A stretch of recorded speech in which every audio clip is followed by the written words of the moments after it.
தமிழுக்கு தலைவணங்கி இனிய நேரத்தில் அரங்கில் அமர்ந்திருக்கும் அனைத்து அன்பு உள்ளங்களுக்கும் எனது இதயம் கனிந்த வணக்கம்.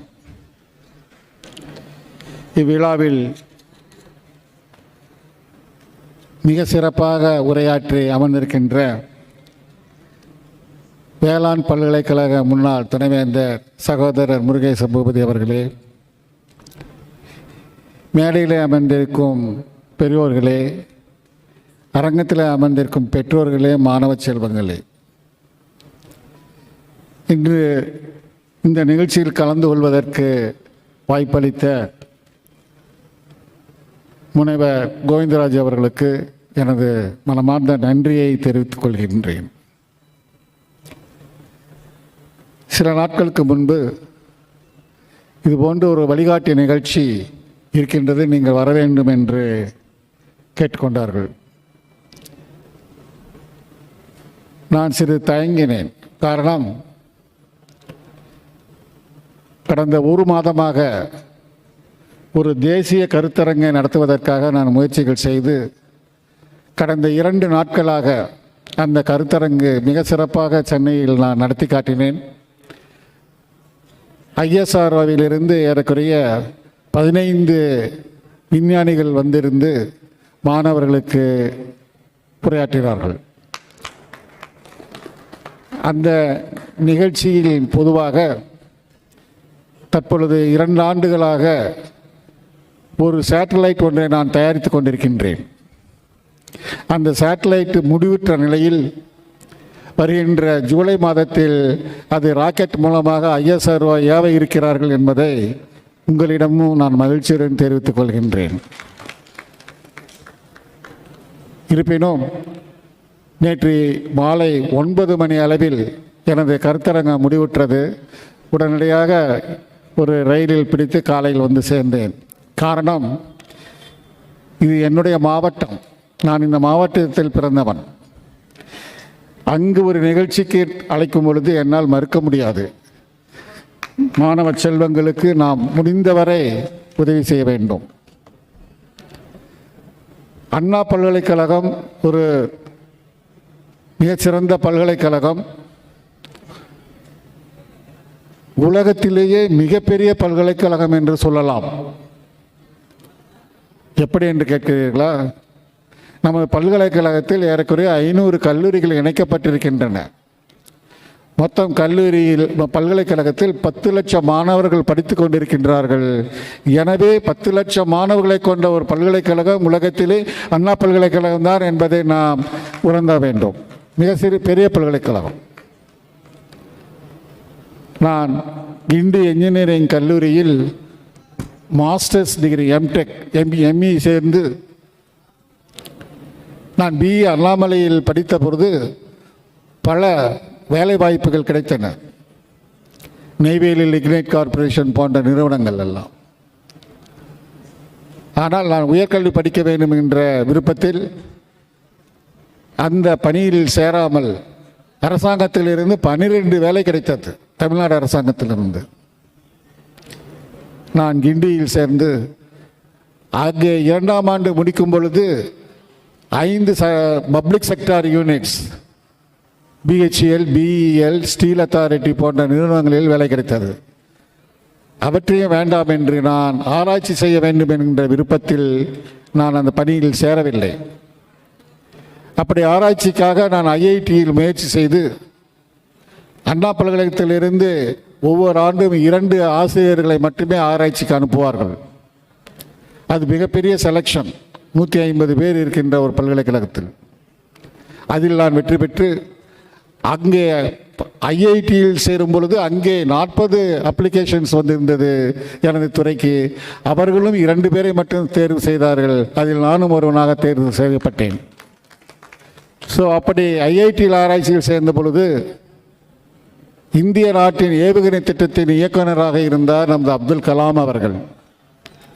அவர்கள் IITக்கு வந்து தன்னுடைய ஏவுகணை திட்டத்திற்கு இளம் விஞ்ஞானிகள் தேவை என்று சொல்லும் பொழுது ஏறக்குறைய 120 இளம் விஞ்ஞானிகள் ரிசர்ச் ஸ்காலர்ஸ் நாங்கள் அவரிடம் முன்னின்றோம். அவர் தேர்வு செய்த 20 விஞ்ஞானிகளில் நானும் ஒருவனாக அவரிடம் சேர்ந்தேன்.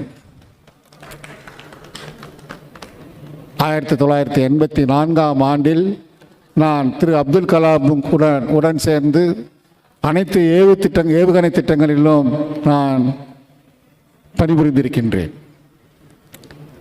உங்களுக்கு தெரியும், 1982ஆம் ஆண்டில் அப்பொழுது இருந்த பிரைம் மினிஸ்டர் இந்திரா காந்தி அவர்கள் ஒரு ஆய்வு நடத்தினார்கள்.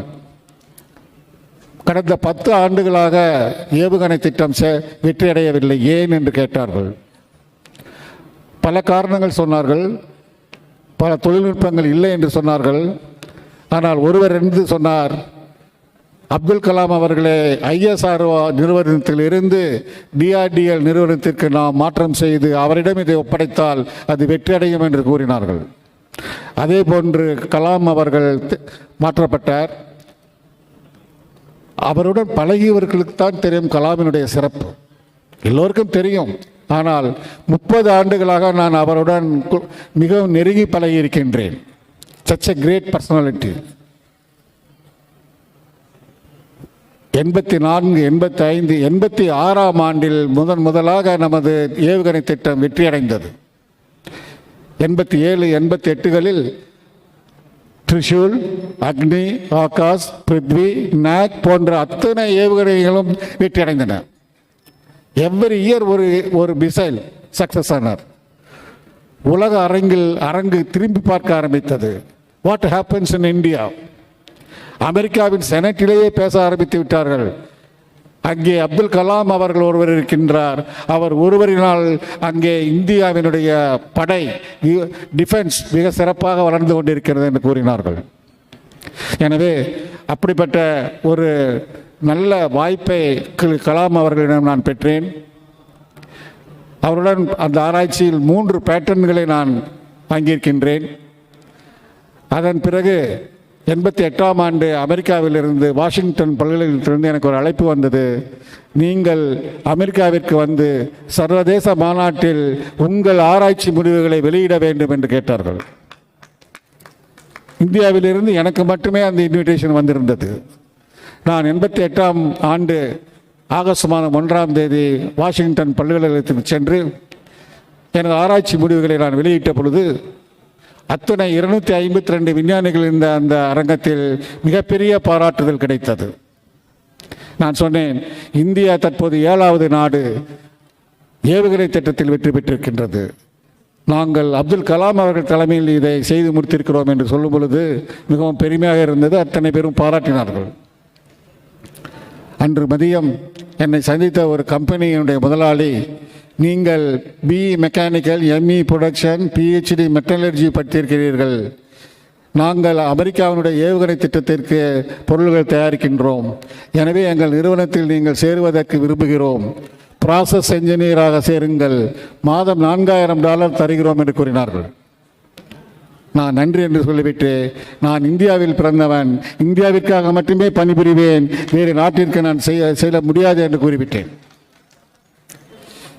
அடுத்த 2 மணி நேரத்தில் ஜப்பானிய விஞ்ஞானிகள் என்னை அணுகி, இந்த தொழில்நுட்பம் எங்களுக்கு விளக்க வேண்டும், எவ்வளவு கேட்கின்றீர்கள் என்று கேட்டார்கள். நான் சற்று தயங்கினேன், என்ன செய்வதென்றே புரியவில்லை. அவர்களே சொன்னார்கள், ஜெர்மன் டெக்னாலஜியிடம் கேட்டோம், $4 மில்லியன் தருகிறேன் என்று கேட்டார்கள். ஆனால் உங்களுடைய திட்டம் அதை விட சீப்பாக இருக்கும் என்று நினைக்கிறோம், $2 மில்லியன் தந்தால் போருமா என்று கேட்டார்கள். நன்றி என்று சொல்லிவிட்டு, எனது நாட்டிற்காக தயாரித்த அந்த தொழில்நுட்பத்தை எனது நாட்டிற்கு துரோகம் செய்ய மாட்டேன், உங்களுக்கு கொடுக்க முடியாது என்று சொல்லி நிராகரித்து விட்டேன். எனவே எதற்கு நான் சொல்லுகிறேன் என்றால், மாணவ செல்வங்களுக்கு இது ஒரு அறிமுகம். ஒரு வாழ்க்கையில் எப்படியெல்லாம் நாம் முன்னுக்கு வர வேண்டும் என்கின்ற லட்சியத்தை நீங்கள் இந்த நேரத்தில் எடுக்க வேண்டும். நீங்கள் இப்பொழுது படிக்கின்ற சூழ்நிலை மிக சிறப்பான சூழ்நிலை. அண்ணன் முருகேச பூபதி அவர்கள் கூறினார்கள், அப்பொழுது எங்களுக்கெல்லாம் எந்த வாய்ப்பும் இல்லை, வழிகாட்டியும் இல்லை. SSLC படிக்கும் வரை அடுத்த படிப்பு என்ன படிக்கப் போகிறோம் என்பது கூட எங்களுக்கு தெரியாது. நான் BE முடித்து ME முடித்து நான் எனது கிராமத்துக்கு சென்ற பொழுதுதான் அந்த கிராமத்தில் எலக்ட்ரிசிட்டி வந்ததே நான் பார்க்க முடிந்தது. அதுவரை கெரசின் லைட்டில் தான் படித்தோம்.